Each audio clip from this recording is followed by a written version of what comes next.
வணக்கம் நண்பர்களே.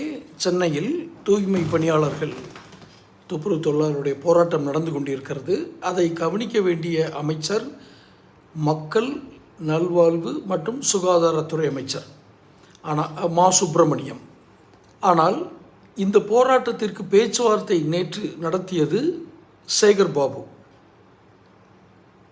இந்த முரண்பாடு எதனால் ஏற்படுகிறது? ஒரு மக்கள் நல்வாழ்வு துறை அமைச்சர், இந்த பணியாளர்கள் எந்த அமைச்சகத்தின் கீழ் பணிபுரிகிறார்களோ அந்த துறையின் அமைச்சர் வராமல், பேச்சுவார்த்தைக்கு வராமல், நள்ளிரவில் சேகர் பாபு நள்ளிரவு வரை இந்த பேச்சுவார்த்தை நீடித்திருக்கிறது. ஆனால் இரவு இந்த பேச்சுவார்த்தை கொஞ்சம் ஏர்லியராக கூட தொடங்கியிருக்கலாம். ஆனால் பேச்சுவார்த்தை முடிந்தது நைட்டு 1:30 மணி. இந்த மாதிரி எந்த ஒரு உடன்பாடும் ஏற்படவில்லை.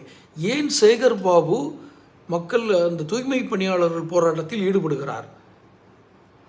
மா சுப்பிரமணியம் என்ன செய்து கொண்டிருக்கிறார்? வேறு பணிகளில் அவர் ஈடுபடுத்தி விட்டோம், அல்ல அவர் ஊரில் இல்லை, அவர் வெளிநாட்டில் ஏதோ அமைச்சக பணியில் இருக்கிறார் என்று நீங்கள் விளக்கம் கொடுத்தால் ஏற்றுக்கொள்ளலாம். ஆனால் சேகர் பாபு இதில் தன்னை ஈடுபடுத்தி கொள்ள வேண்டிய அவசியம் என்ன?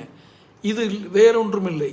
நாங்கள் செவிவெளி செய்தியாக கேள்வி கொண்டிருப்பது, ஒவ்வொரு ஏரியாவும் ஒரு துறை அமைச்சர் ஆதிக்கம் செலுத்துவார். சென்னை என்றால் சேகர் பாபு, அதாவது வட சென்னைன்னு வச்சுக்கோங்களேன். தென் சென்னை என்றால் இவர், திருச்சி என்றால் அவர், சேலம் என்றால் இவர், ஈரோடு என்றால் இவர். அங்கு என்ன பிரச்சனை வந்தாலும், எந்த துறை சார்ந்த அமைச்சகம் சார்ந்த பிரச்சனை வந்தாலும் அவர்தான் கவனித்துக் கொள்வார் என்ற உட்கட்சி அதிகாரம், எதேச்சிகாரம் திமுகவில் இருக்கிறது என்பது இப்போது கொஞ்சம் சற்று வெற்று வெளிச்சமாக தெரிகிறது.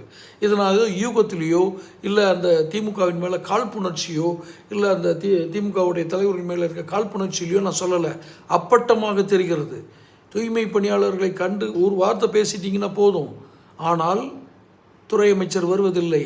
லோக்கல் சென்னை வட சென்னையை சார்ந்த ஒரு பிரமுகராக இருந்தவர் இன்று அமைச்சராகிவிட்டார். அவர்தான் இதில் தலையிடுகிறார் என்றால் இதனுடைய பின்னூட்டம் என்ன? இதன் பின்புலம் என்ன? கட்சியில் என்ன மாதிரி அதிகார மையங்கள் வகுக்கப்பட்டிருக்கின்றன? எல்லா விளக்கங்களையும் நான் மக்களுக்கு சொல்ல வேண்டியதில்லை, புரிந்து கொள்வார்கள். தொடர்ந்து சேனல் பாருங்கள், பேசுவோம். சேனல் தொடர்ந்து உங்களுக்கு சேனலில் வர்ற பதிவுகள் கிடைக்கிறதுக்கு சப்ஸ்கிரைப் பண்ணுங்கள், நோட்டிஃபிகேஷன் பில் பதிவு பண்ணுங்கள். அப்போ தான் உங்களுக்கு வீடியோக்கள் வந்து சேரும். பிடிச்சிருந்தால் லைக் பண்ணி ஷேர் பண்ணுங்கள்.